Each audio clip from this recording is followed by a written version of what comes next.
I never take the moment in because I'm always thinking about the next thing, you Yeah, know? yeah. Even when I played music, I could be on stage with people singing lyrics back to me and with the band, and the band's up there having a party, thinking about the drink they're gonna have afterwards. And I'm up there thinking, okay, how are the lights working? What's our next show?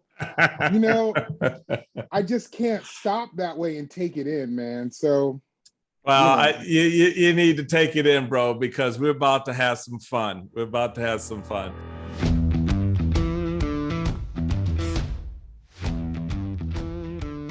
What up, what up, what up? Hey, everybody. Welcome to the Michael Steele Podcast. I'm Michael Steele. What's up? It is such a treat to have you guys back in the house for another great conversation.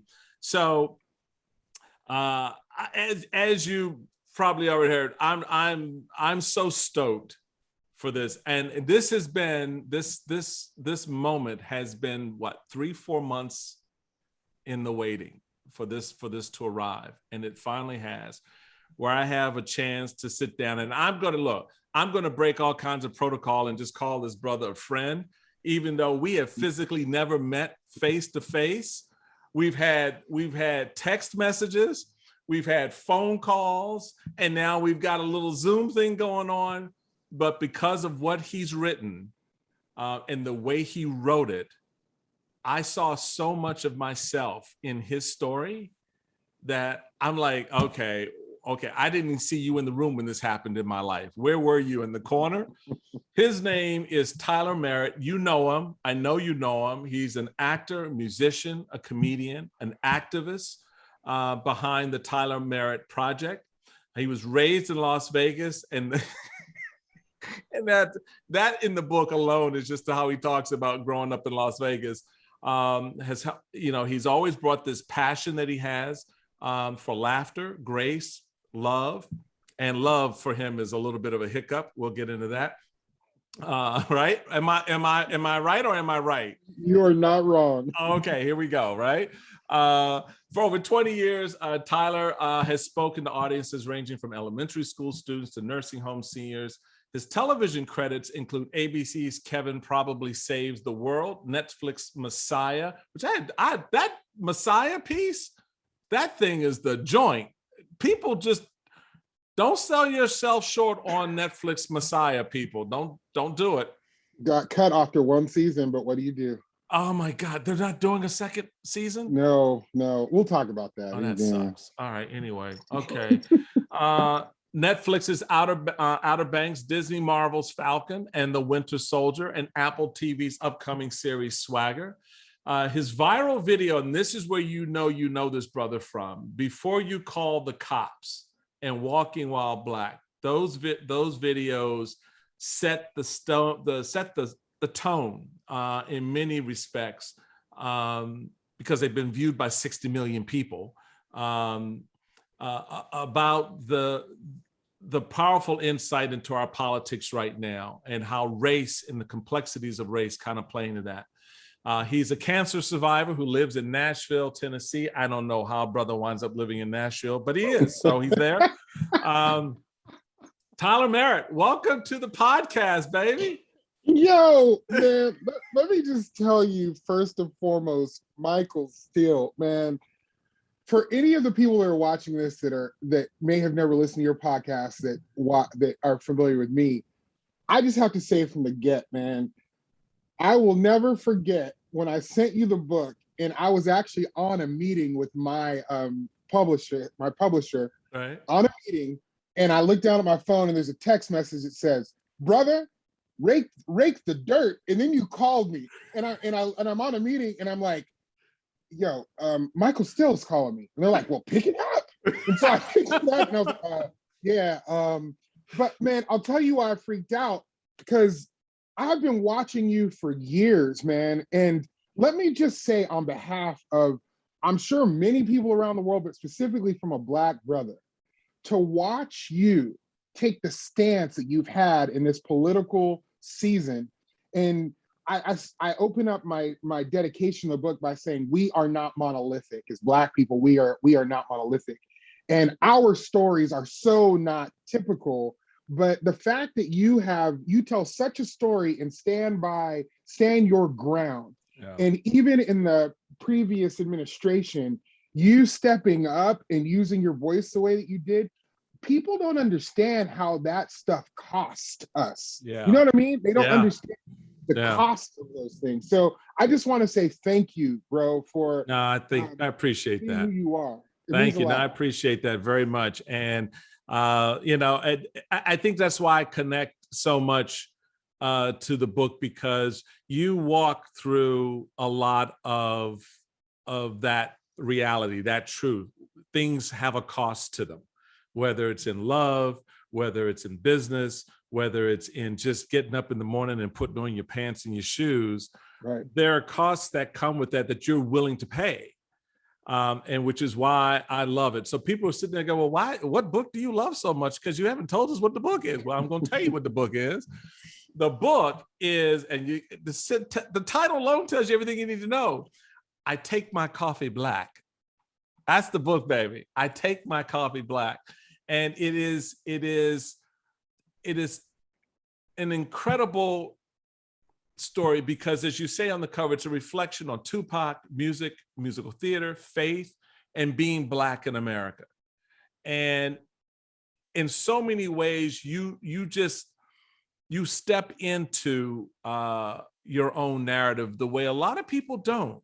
How did you make up your mind to do that? Because before we get into some of the elements, because the book is hysterical. When he starts talking about his mama, Black girl magic, Black mom magic. I mean, it's just all of these little pieces, but it takes a lot before you can begin to share those sides of your story. How did you come to the point, particularly after the success of your other works, that did go viral, when before You Call the Cops, which is probably the one that just people just like in their face. But that was a moment. He was like, okay, I just put this piece out there and see what happens. This book is, okay, here's the rest of the journey. Yeah. I'll tell you this, man. I decided from the very beginning that if I was going to write a book, it wasn't going to be, because I had a couple of publishers reach out to me that were kind of Christian publishers. Right. And I didn't even pay any of them attention, to be really honest with you, because I did not want to just put out a book for book's sake. I didn't want to just write something that was like a, hey, let me encourage you guys and follow. I decided that if I was going to write a book, Michael, that it was going to be an experiment in proximity.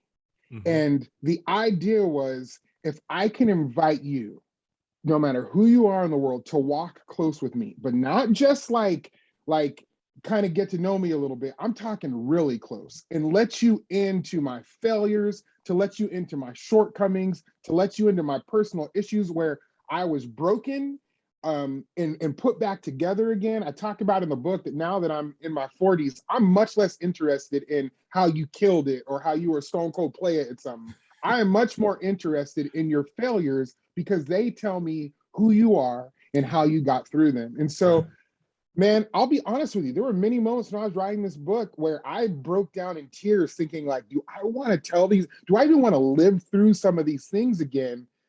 But for the sake of proximity, if I can write it and then you find yourself in my stories, or you go, yo, I almost feel uncomfortable. I'm like a fly on the wall watching this brother walk through this stuff. But in it, though, I think it allows us to connect. And so that was really kind of what sparked the idea of making this more than just a book. And I had to make it funny, because like my videos, I feel like the way that we connect, the universal language is laughter. And so even no matter what party you're in, no matter, what color you are, if I can make you laugh, then we can get somewhere. And so in the midst of proximity, in the midst of laughter, in the midst of just telling you about who I am as a Black person, we accomplished a feat, man. I accomplished doing something that I feel is extra special. What was the most difficult part? And, for folks who will see this, on the YouTube channel, I'm looking down because I've got the book here, and so I'm just, as he's talking, I'm just scrolling back through, like, okay, here's my favorite part I want to talk about here. So forgive me when I'm looking down and looking over here where I've got the electronic version of the book on the monitor. I do want to ask you though, what was the most difficult part about writing this? You've touched on it a little bit because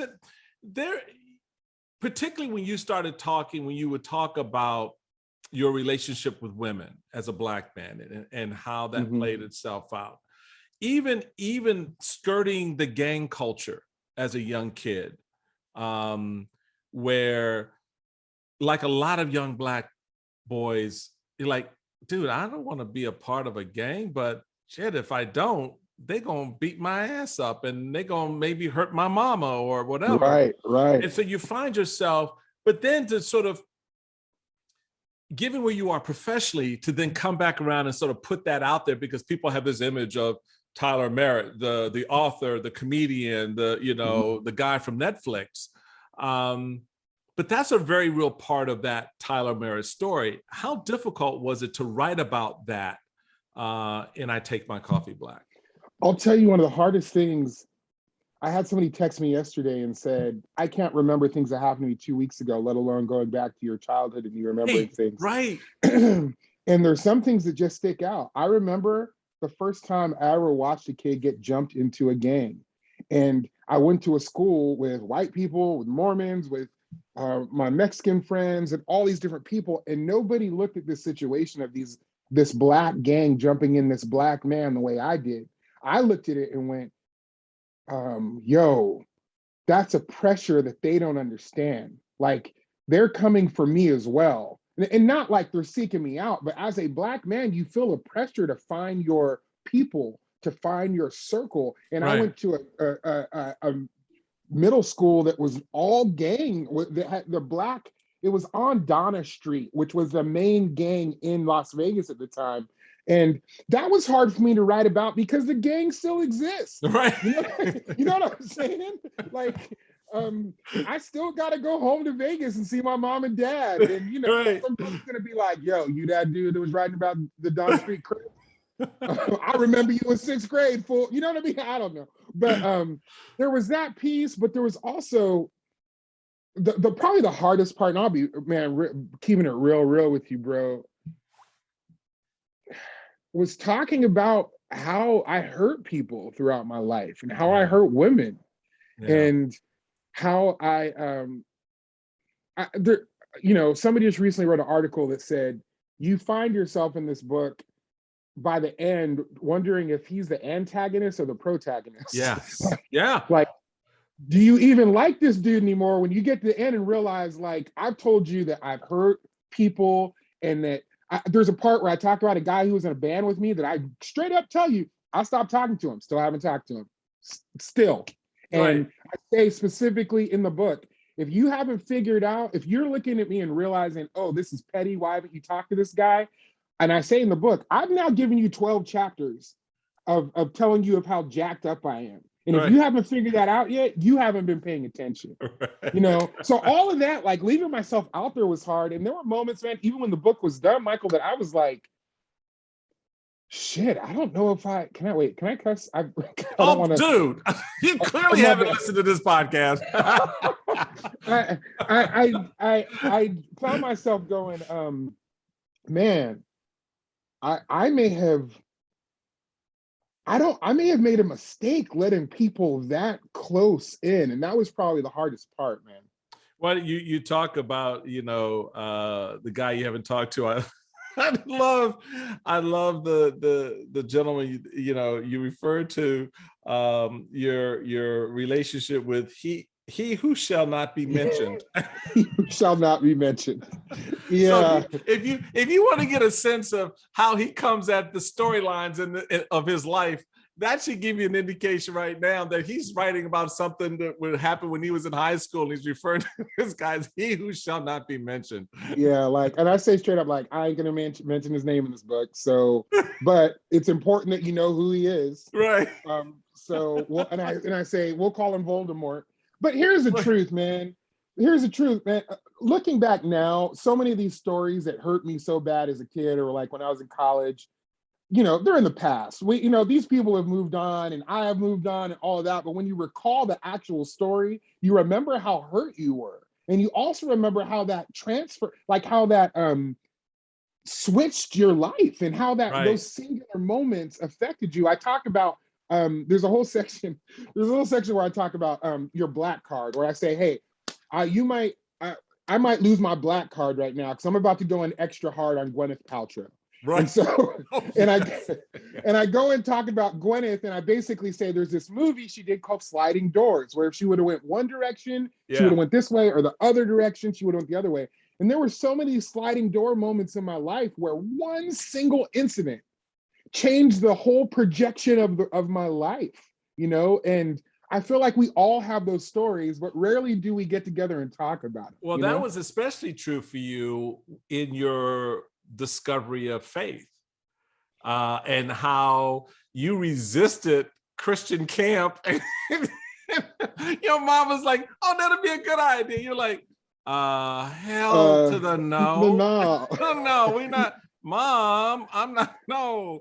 And my But mom got me. My mom said, you do realize that there's going to be girls there. yes. And I went, oh shit. Okay, There yeah. are. And I was thinking, Michael, and Christian boys aren't cool. Like, I'm gonna be a pimp in this environment. I'm Oh, gonna yeah. show up at this church camp and be like, what up? Right. And you know. Well, but that's interesting because you see these sort of diametrically opposing views of self, where on the one hand, you did what you were in high school particularly when you had to transfer to the theater school, to the newly opened theater school. And you're like, I'm a big pimp. What the hell? I'm going up with all these sort of, what am I going to, your mom was like, oh no, this is going to be good for your education. We've all had that conversation, right? And you're like, but you're messing up my pimp groove. You know, right.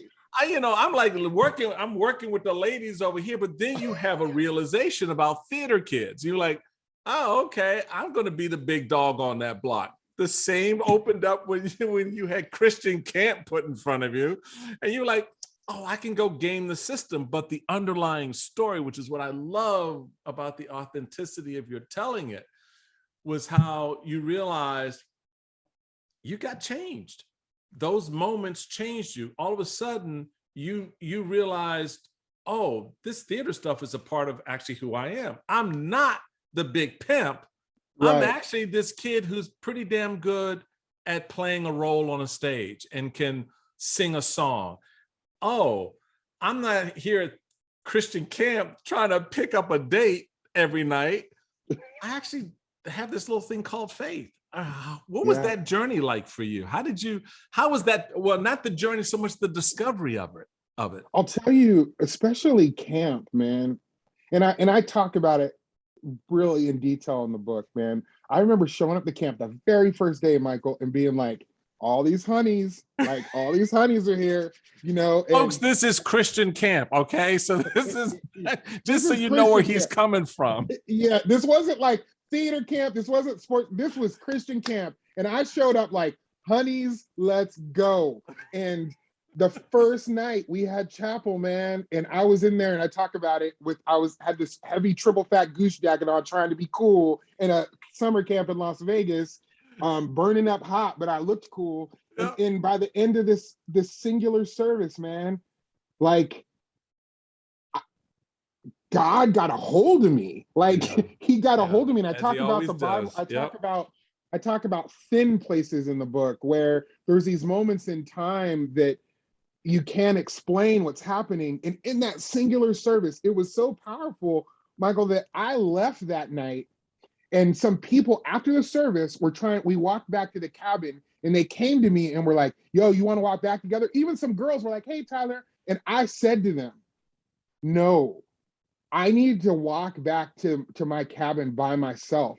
Because I walked out of that chapel, bro, and the air felt different. The stars looked bright. Like something happened to me in that singular moment. And it's so funny because I talk about it throughout the book, how so many of these moments led into me falling into my trick of wanting to be around girls. And that singular thing about wanting to be around girls turns into something else. Yeah. You know? Yeah. And that sliding door moment of that summer camp, I talk about in the book where I say, I knew walking back to my cabin that I was going to be changed forever.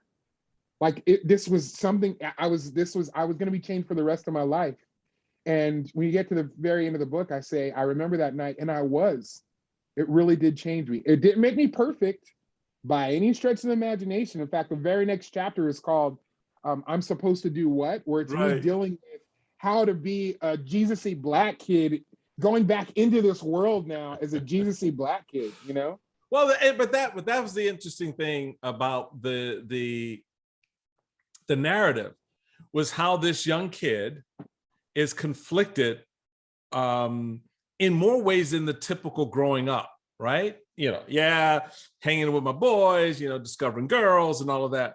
But then you had all these other elements that sort of draw out of you really who you are and who you're likely to be. And I was particularly struck, talking about the faith journey.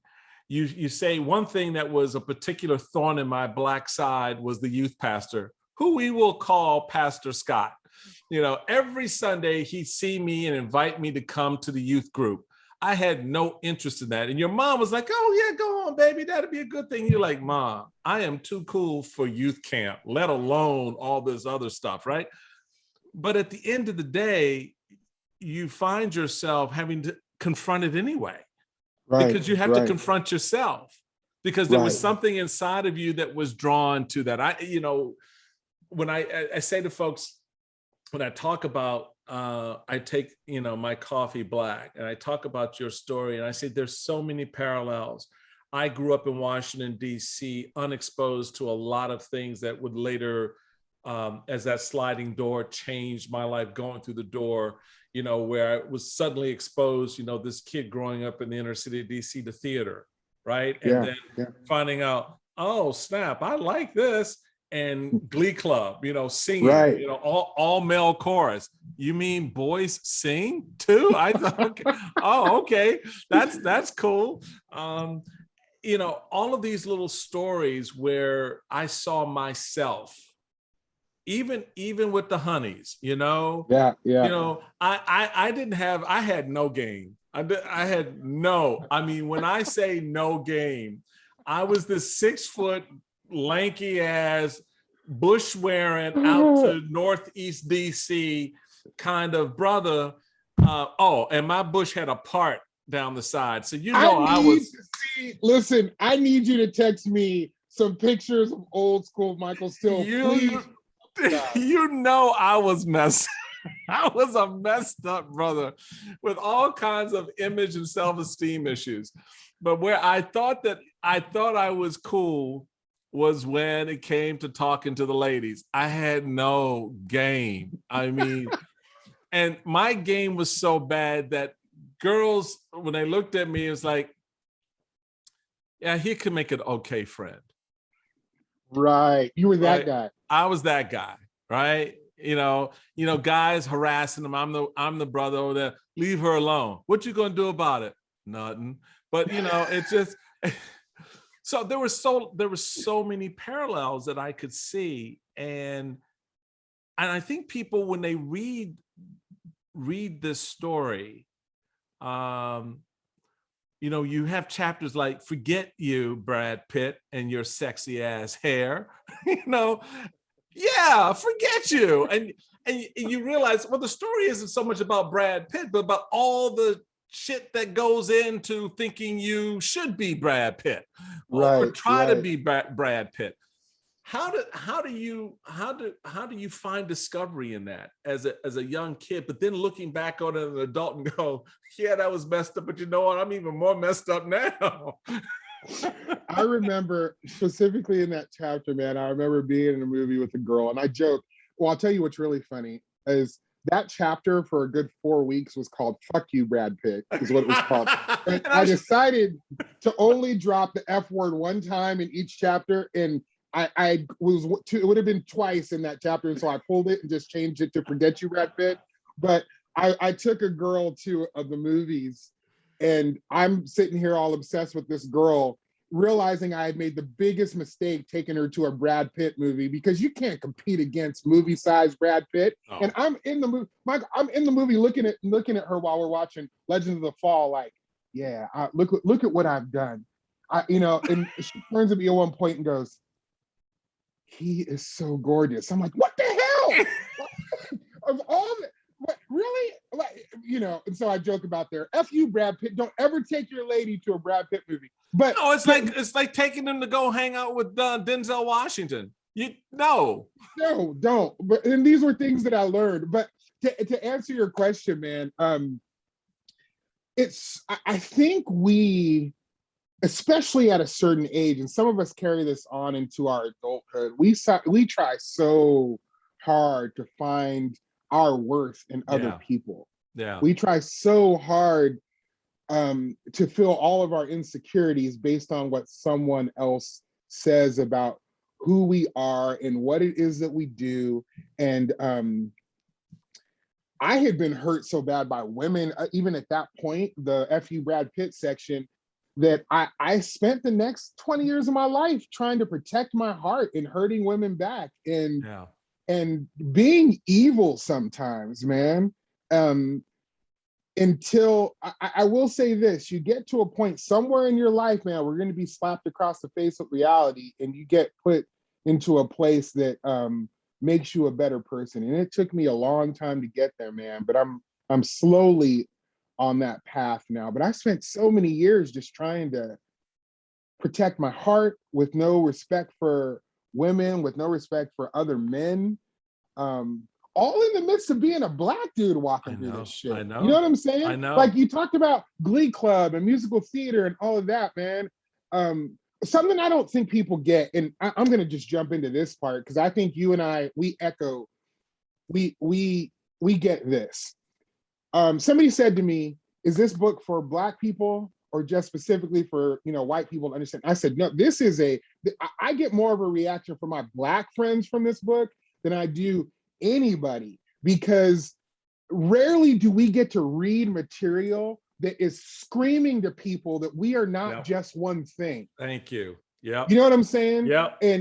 And what's so hard about that is people don't understand the struggle that we even have amongst other Black folk who may have only lived a life of one thing, and then see us living a life and we don't fall into the stereotypical things that Black people should do. When I decide I want to do theater and not play basketball, when I decide that I want to go to a church that has multicultural people in it and not to the Black church, when I decide that I like the band Counting Crows and Dr. Dre, we fall into this thing where there's an expectancy of us as Black people to be the way Black people are perceived.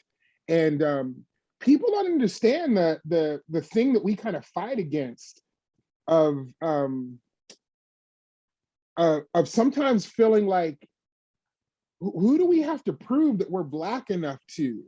Because our own personal experiences have led us in different journeys. Man, I had the New York Times write an article about me. They didn't get a lot of attention from it because it was in their magazine. Right. But they basically wrote an article, bro, that said, Before You Call the Cops came out, it said, we need to stop judging Black people by their whiteness, which was basically saying that before you call the cops, I was saying things that were white. Therefore, white people could relate to me by saying, I like Oklahoma. I'm like, no, bitch, I'm just a Black dude that likes musicals. Like, I'm a Black dude that likes musicals. I'm a Black dude who likes Bon Jovi. Like, fuck you. Right. Like, we don't have to be one thing. And that's kind of something that I scream in this book, that we're not. Oh, you don't just scream it.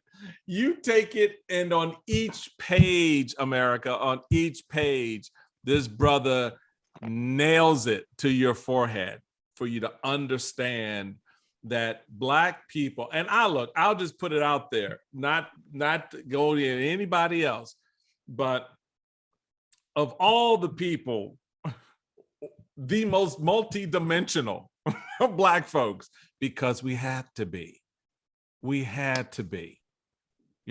Right. We could never afford to be just one thing. Right. So as white folks were creating this stereotypes, they didn't even understand how wrong they were in their own creation, because they knew they pulled out one thing of many things to focus Right. on. And so that multi-dimensional character of the Black community is what I think is almost the subtitle of this book, because it gets into, I'm a Black kid from Vegas, right?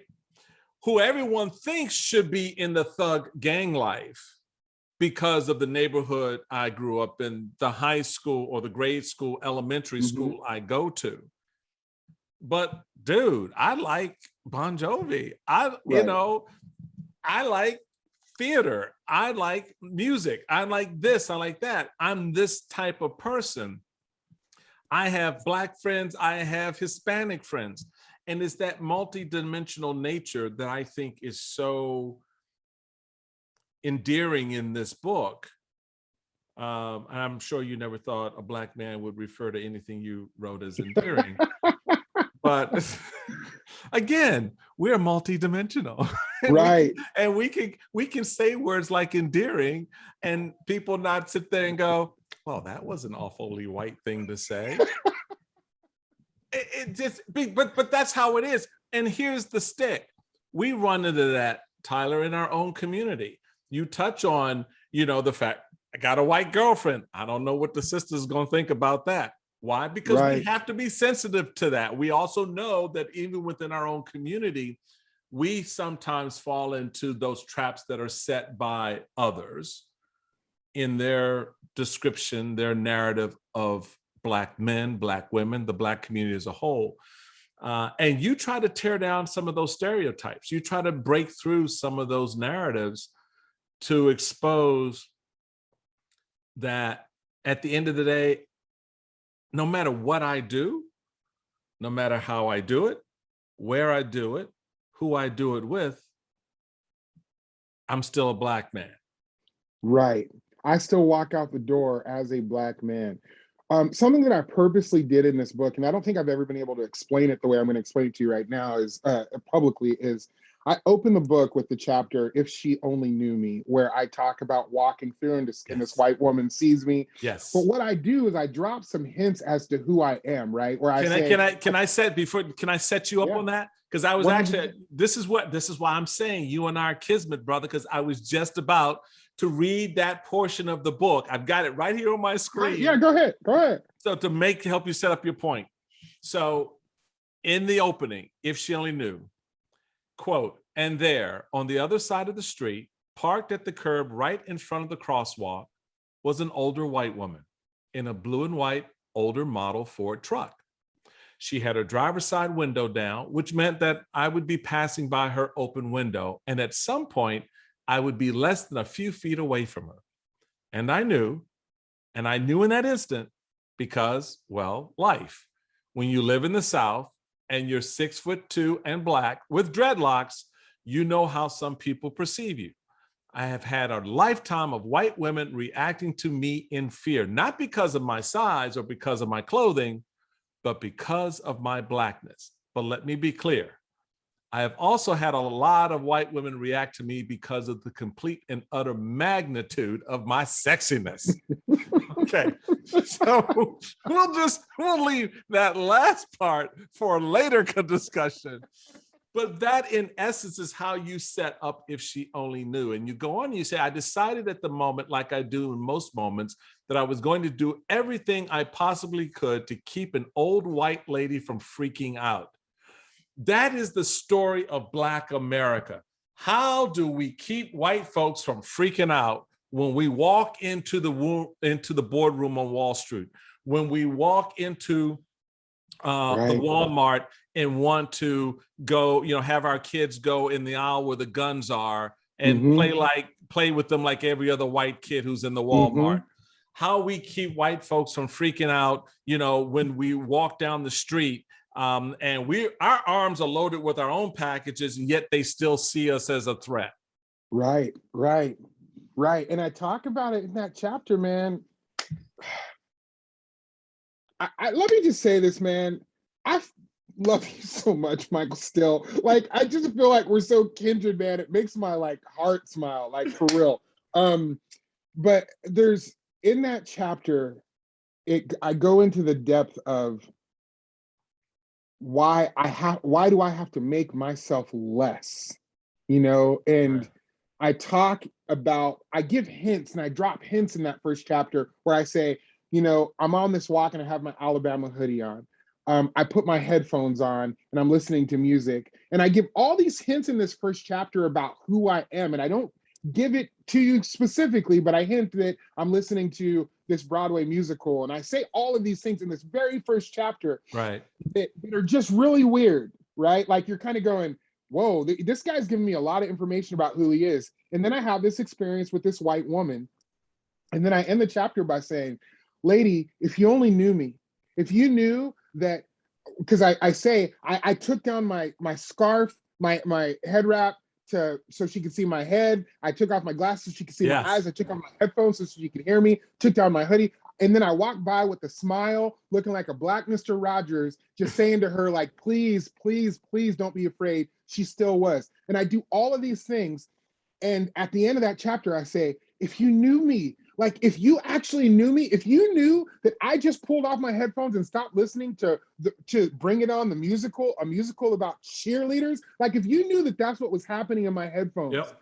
you knew who I was, then you would not be afraid of me. And so I give all this information in that first chapter, and then I spend the next 16 chapters explaining why I'm listening to a Broadway musical. Yeah. Why I have an Alabama hoodie on. Like I introduce all that stuff in that first chapter, and then I let the reader go through why I'm that guy in that first chapter. So then when I bring them back to the last chapter, which is If She Only Knew chapter 2, and I remind you of what we walked through at the very first chapter, you Right. now as the reader are going, this all makes sense. Of Yeah. course he has an Alabama hoodie on.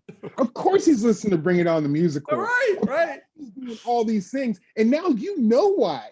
So now when you get to the end of the book, and I say to you again, if she would have only knew me, you too, as a reader, are screaming, hell yeah, if you knew this dude, you would love him. And then I say in there, and this is kind of the crux of that little part, is at the end of the book, I say, if you knew who I was, you would have jumped out of your car and came to me and said, Tyler, you beautiful Black man, you are a king.